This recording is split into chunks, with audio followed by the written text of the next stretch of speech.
Should I talk to a debt collector? And what should I say?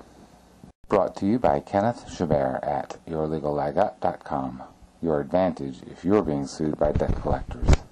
If you're being called or harassed by a debt collector, remember that one of the purposes of the debt collector is to get you to talk and to keep you talking. Should you do it though? Generally, that is going to depend on whether you have anything to say. Collection is targeted at stressed out people. They already know you don't have much money, and they know other people are trying to get what you do have. Their job is not to force you to pay somebody, it's to get you to pay them. You are the string in a game of tug-of-war between debt collectors. So remember that silence can be golden. The job of the debt collector is to get you to pay them instead of paying somebody else. They can do this either by annoying you so much that you pay them to get them off the phone, or by being so nice that you gladly do it for the voice on the other end of the line. Both of these methods involve keeping you on the phone, and neither one is for your well-being.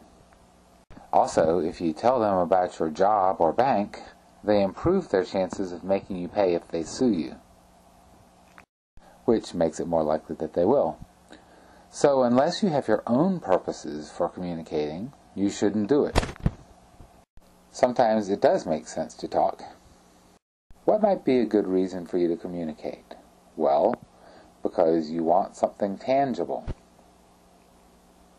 You could want them to reduce interest rates, waive or let go of penalties, agree not to give information to the credit reporting agencies, or any number of actual materially beneficial things that'll do you some good. But if you're hoping to get a friendly voice or understanding, talk to someone else for that. Negotiate with the debt collectors and get it in writing. Don't be afraid to negotiate. You can ask for anything. In most cases, they could do it, so be bold. If you want to settle for 10 cents on the dollar, for example, you can ask. They may laugh, but laughter is just a part of the negotiation, and it doesn't mean they won't do it. And if they agree to do anything, you must get the agreement in writing.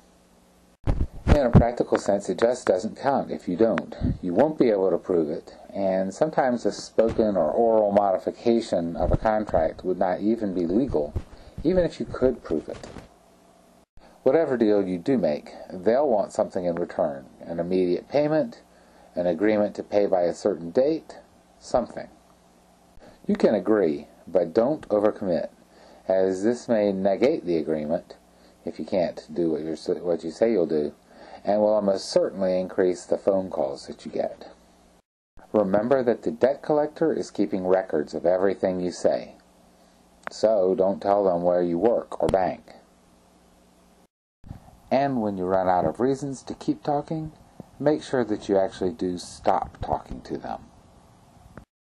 To get more help on fighting debt collectors and their lawsuits, go to yourlegallegup.com. Get my litigation manual and forms, and defend yourself from the debt collectors.